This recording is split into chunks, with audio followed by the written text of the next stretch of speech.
ధర్మ జిజ్ఞాసులకు శుభాశీస్సులు.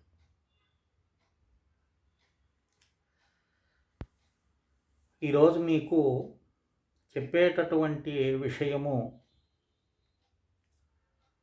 ఇది అందరికీ తెలుసుకోవాల్సినటువంటి విషయం ఇది. ఎందుకంటే అతి ముఖ్యంగా ఈ వీడియో చేయటంలోని ఉద్దేశము తెలుగువారు విదేశాల్లో ఉన్నప్పుడు అక్కడ కాలమానం వేరుగా ఉంటుంది. ఇక్కడ మనకున్నటువంటి తిదివార నక్షత్రాలు వారికి అక్కడ వర్తించకపోవు. కనుక ఈ విషయాన్ని దృష్టిలో ఉంచుకొని ఒక శుభకార్యం చేయాలన్నా, ఒక కార్యాలయం నిర్మించాలన్నా, ఒక ఉద్యోగ ప్రయత్నం చేయాలన్నా, ఒక ఉద్యోగంలో నూతనంగా వాళ్ళు వెళ్ళి చేరాలన్నా మనం పంచాంగాన్ని తిరగవేస్తాం, లేదా సమీపంలో ఉండేటటువంటి పండితుల్ని మనం సంప్రదిస్తూ ఉంటాం. కనుక దాన్ని దృష్టిలో ఉంచుకొని మనకు భారతదేశంలో అయితే ఇంటింటికి ఓ పంచాంగం ఉంటుంది. కానీ విదేశాల్లో అలా ఉంటుందో లేదో నాకైతే తెలీదు. కానీ ఏ వారము ఏ నక్షత్రంతో కూడుకుంటే శుభయోగం ఉంటుందో అది మీకు ఈరోజు నేను తెలియచేస్తాను. విదేశాల్లో ఉండేటటువంటి మనవారు ఈ చెప్పిన అంశాలని శ్రద్ధగా వ్రాసుకొని మీ క్యాలెండర్స్ ఉంటాయి కదా, దాంట్లో ఒకవేళ వాళ్ళు మెన్షన్ చేస్తే దాన్ని మీరు రౌండ్ అప్ చేసుకొని, అది అనుష్ఠానం కావచ్చు, శుభం గడియలు కావచ్చు, మీరు దాన్ని దృష్టిలో ఉంచుకొని వ్రాసుకొని అందరూ కూడా దీన్ని ఉపయోగించుకుంటారనే ఉద్దేశంతో పురాణంలో చెప్పినవి, ఏదో పంచాంగాల్లో చూసి నేను చెప్పడం లేదు, ఇది పురాణాల్లో చెప్పినటువంటివి. ఇప్పుడు అనేక పురాణాల్లో ఏ వారము ఏ నక్షత్రం కలిస్తే యోగము అనేది మనకు పురాణాల్లో మనం అధ్యయనం చేస్తున్నప్పుడు కనిపిస్తాయి. కనుక వాటిని దృష్టిలో ఉంచుకొని మీ అందరికీ అవి నేను తెలియచేస్తున్నాను. దీన్ని చక్కగా ఈ వీడియో వింటూ పెన్ను కాగితం తీసుకొని వ్రాసుకొని వాటిని దగ్గర ఉంచుకోండి, మీకు ఉపయోగం ఉంటుంది. అర్థమైంది నాయన? చెప్తాను చూడండి. మొట్టమొదటగా మనము ప్రయాణాలు చేస్తుంటాం. మనం ఏం చేస్తామంటే ప్రయాణం అనగానే తిదివార నక్షత్రాల దృష్టిలో ఉంచుకొని చేసేటటువంటి శ్రద్ధ కలిగినటువంటి వారికి మాత్రమే నేను చెప్తున్నాను. ఏమిటండి అయిన పిచ్చి చేస్తాలు అవన్నీ వారికి నమస్కారం, నేను వారి జోలికి వెళ్ళటం లేదు. అది వారి విఘ్నతకి నేను వదిలేస్తున్నాను, అది వారి ఇష్టం. ముఖ్యంగా అనుకూలమైనటువంటి నక్షత్రాలు ఎవరికి ప్రయాణం చెయ్యాలి అనుకునేటటువంటి రాసుకోండి. అశ్విని, అనురాధ, రేవతి, మృగశిర, మూల, పునర్వసు, పుష్యమి, జ్యేష్ఠ. ఇవి ప్రయాణానికి అనుకూలమైనటువంటి నక్షత్రాలు. అర్థమైందా? ఇక శుభకార్యాలు చేయకూడనటువంటి అవి తిథులు అన్నమాట. చవితి, చతుర్థి, షష్ఠి, అష్టమి, నవమి, ద్వాదశి, చతుర్దశి ఇవి శుభకార్యాలకు అంత అనుకూలం కాదు అని పురాణం చెప్తుంది. కానీ వీటికి వారాలు తోడైతే ఆ యోగం వేరే. ఇక్కడ తిథులను దృష్టిలో పెట్టుకొని చెప్తున్నారు. ఏమిటది? చవితి, షష్ఠి, అష్టమి, నవమి, ద్వాదశి, చతుర్దశి. ఏ శుభకార్యాలు ఇందులో చెయ్యరు. ఇక శుభప్రదమైనటువంటి ఏ పనైనా చేసి మీకు ఫలితాల్ని అందించేటటువంటి ఇవి కృష్ణపక్షంలో వచ్చిందనుకో, పాడ్యమి వచ్చిందనుకోండి, అది చాలా విశేషమైనటువంటి. అలా కాకుండా బుధవారంతో కూడుకున్నటువంటి విద్య, తిథుల్లో బుధవారం ఉండాలి విద్య, అలాగే మంగళవారంతో కూడుకున్న తదియ, శనివారంతో కూడుకున్న చవితి, గురువారంతో కూడుకున్న పంచమి, మంగళవారంతో కూడుకున్న షష్ఠి, శుక్రవారం. ఇవి చాలా విశేషమైనటువంటివి, శుభప్రదమైనటువంటివిగా పురాణం మనకు చెప్తుంది. అలాగే సప్తమి బుధవారం వచ్చిందనుకోండి, ఇవి రాసుకోండి నీట్గా. అష్టమి మంగళవారము, అలాగే అష్టమితో కూడుకున్న ఆదివారము, నవమితో కూడుకున్న సోమవారము, దశమితో కూడుకున్న గురువారము, ద్వాదశితో కూడుకున్న బుధవారం, త్రయోదశితో కూడుకున్న శుక్రవారము మంగళవారం, చతుర్దశితో కూడుకున్న శనివారం, గురువారంతో కూడుకున్న అమావాస్య పౌర్ణమి. ఇవి చాలా శుభప్రదమైనటువంటి. ముందు మనం తిథులని చెప్పుకున్నాం కదా, ఏది చవితి షష్ఠి అని. కానీ వాటికి ఇక్కడ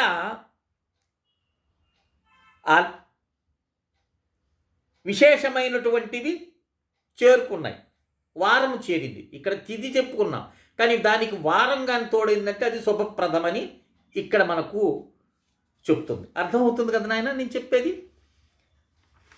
అలాగే కార్యసిద్ధికై ఏదైనా ఒక కార్యం మీరు తలపెట్టారనుకోండి, ఓ వ్యాపారం కావచ్చు, ఓ నూతన ఉద్యోగ ప్రయత్నం కావచ్చు, ఇక ఏదైనా సరే దానికి సంబంధించి చెప్తుంది. అంటే ఆదివారంతో కూడుకున్న మూలా నక్షత్రం రాసుకోండి, సోమవారంతో కూడుకున్న శ్రవణ నక్షత్రం, మంగళవారంతో కూడుకున్న ఉత్తరాభాద్ర నక్షత్రం, కృత్తికా నక్షత్రంతో కూడుకున్న బుధవారము, పునర్వసు నక్షత్రంతో కూడుకున్న గురువారము, పూర్వ ఫల్గుని నక్షత్రంతో కూడుకున్న శుక్రవారము, స్వాతి నక్షత్రంతో కూడుకున్న శనివారము.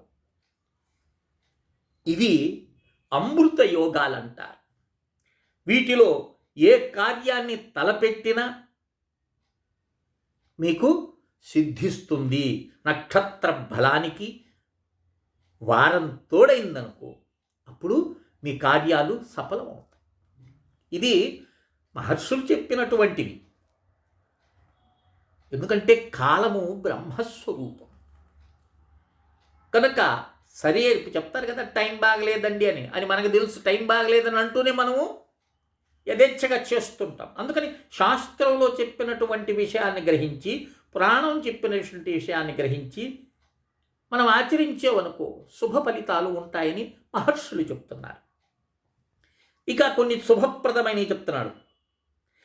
హస్త నక్షత్రంతో కూడుకున్నటువంటి ఆదివారము, పుష్యమి నక్షత్రంతో కూడుకున్నటువంటి గురువారము, అనురాధ నక్షత్రంతో కూడుకున్న బుధవారము. ఇవి శుభప్రదములు. ఇవి రాసుకుంటున్నారా? ఇవి ఉత్తములు అంటారు. ఇక సిద్ధయోగాలని కొన్ని ఉంటాయి.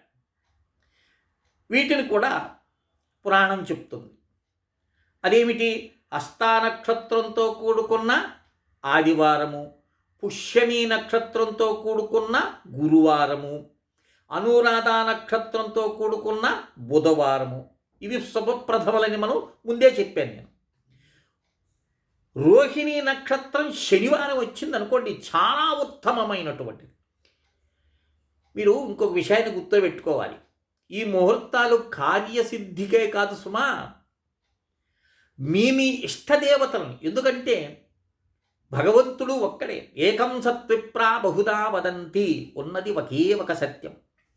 ఆ సత్యాన్ని అగ్నిని కొందరు, సూర్యుడని కొందరు, చంద్రుడని కొందరు, విష్ణువైనా, అలాగే శివుడైనా, అమ్మవారైనా, కృష్ణ పరమాత్మ అయినా అంతా ఒక్కటే. ఎలాగైతే సాగరాన్ని అన్ని నదులు పోయి చేరుతాయి, అలాగే నువ్వు ఎవరికి నమస్కారం చేసినది పరమాత్మకే చెందుతుంది.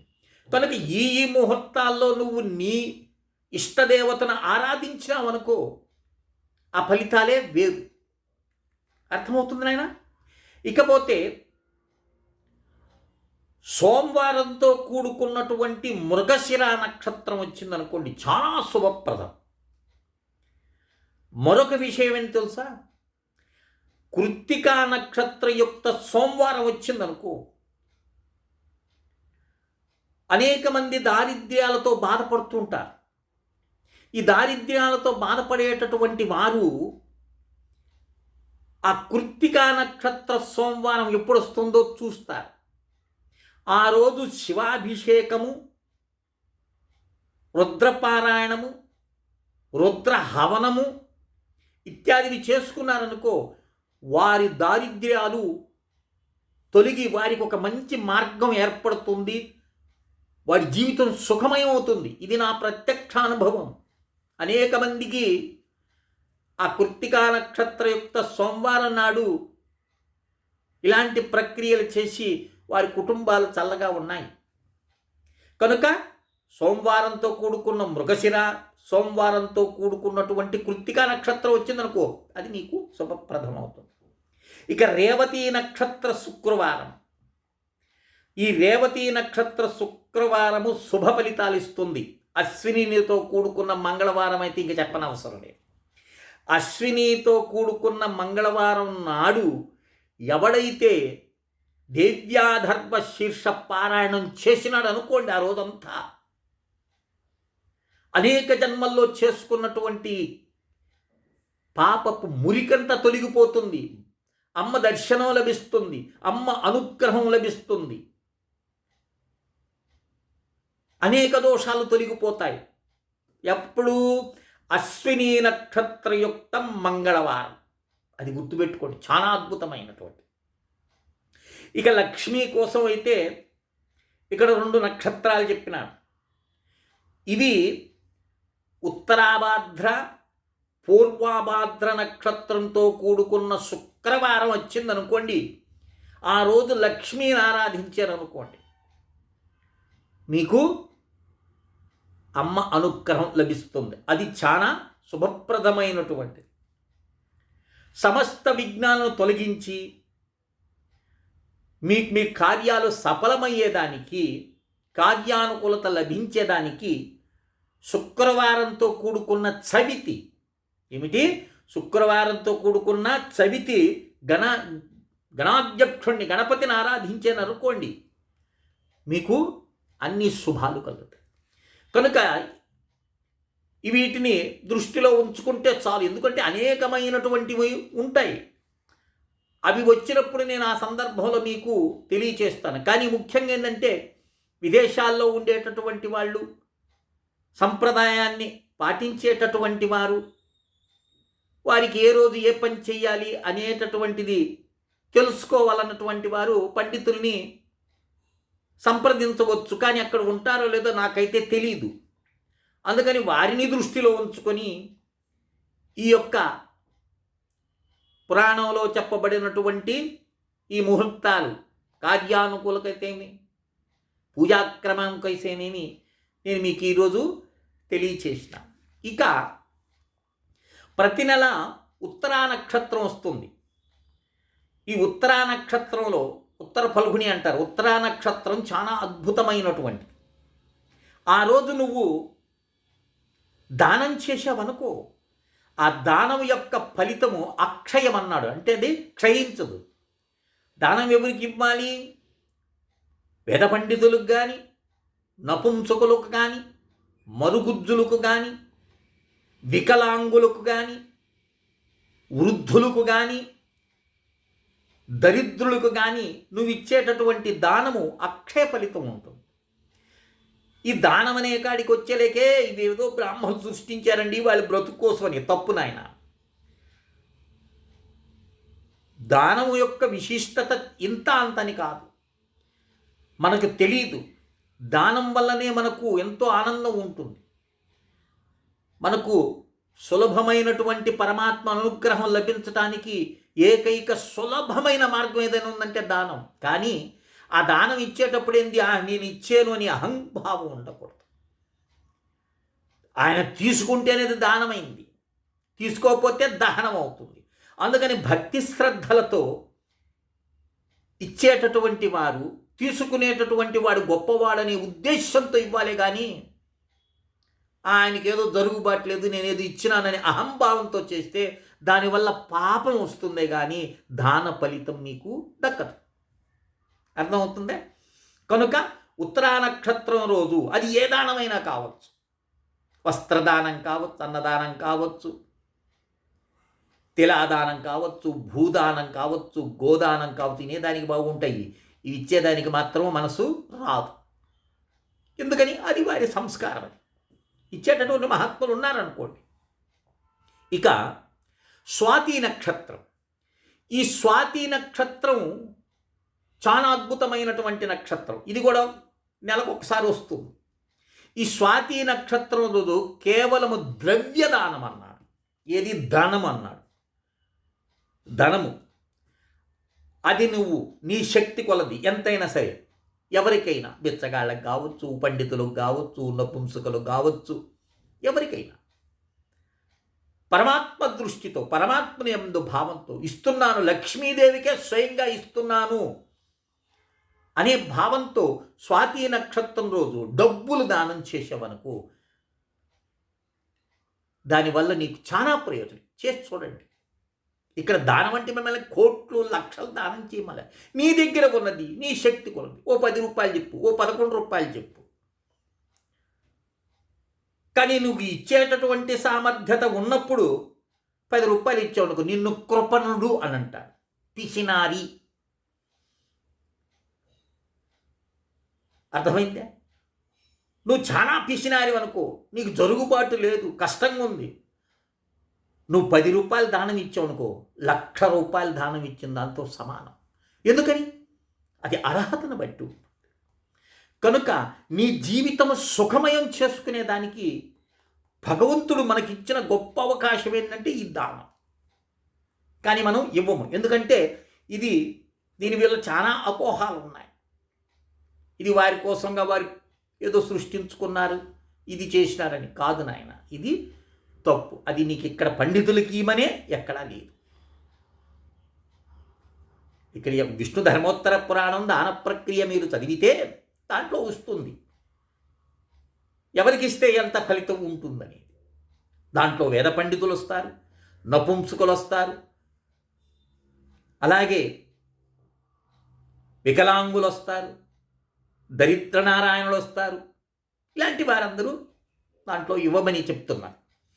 కనుక ఈ దృష్టిని ఉంచుకొని ఈ చెప్పిన ముహూర్తాలందరూ కూడా వ్రాసుకొని వాటి ప్రకారంగా మాటికి ఏదైనా సమస్య వచ్చిందనుకో పండితుల దగ్గరికి పరిగీలేరు కదా. అందులో ఈ చెప్పినవి ఇవి కల్పితాలు కాదు, ఇవి పురాణం చెప్పినటువంటి అద్భుతమైనటువంటి మహర్షులు అందించినటువంటి ఈ తిదివార నక్షత్రాల కూడికతో ఏ ఫలితాలు ఉంటాయి అన్న అంశాన్ని మీ అందరి సుఖం కోసంగా, మీ అందరి ఉన్నతి కోసంగా, మీరందరూ కార్యంలో విజయం పొందుతారనే ఉద్దేశంతో వీటిని నేను మీకు తెలియజేయటం జరిగింది. కనుక శ్రద్ధాభక్తులతో ఈ వీడియోని 2-3 సార్లు మీరు విని వాటిని వ్రాసుకొని ఆనందంగా వర్ధిల్లుతారని ఆశిస్తూ శ్రీ విద్యోపాసకులు శ్రీ బండే లక్ష్మీ నరసింహారావు లోకా సమస్తా సుఖినో భవంతు. ఓం తత్సత్. ఓం తత్సత్. ఓం తత్సత్.